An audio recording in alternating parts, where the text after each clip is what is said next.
business people in my district. And most recently, I must admit, I heard it on national television when I woke up the other morning to the ranking member, who clearly got up earlier than I did.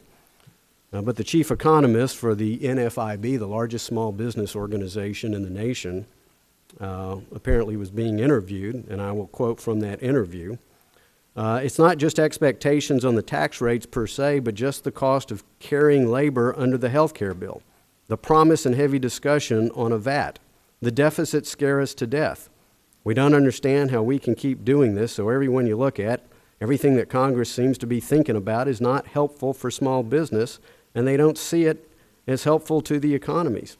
There's no stimulus here. It's just drawing resources out and deploying them in the government sector, not helping the private sector. In fact, can I have chart 5, please?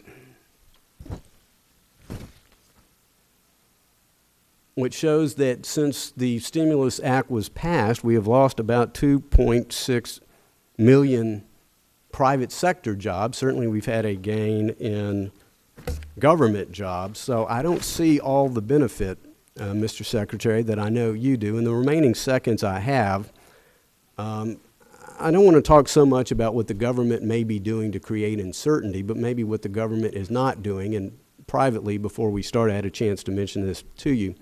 I represent a lot of agricultural interest, particularly beef interest in East Texas. One thing we could do to create jobs is to pass some free trade agreements around here with Colombia and Panama and South Korea. And I'm just curious when the administration and the president is going to demand that Congress take a vote on these free trade agreements.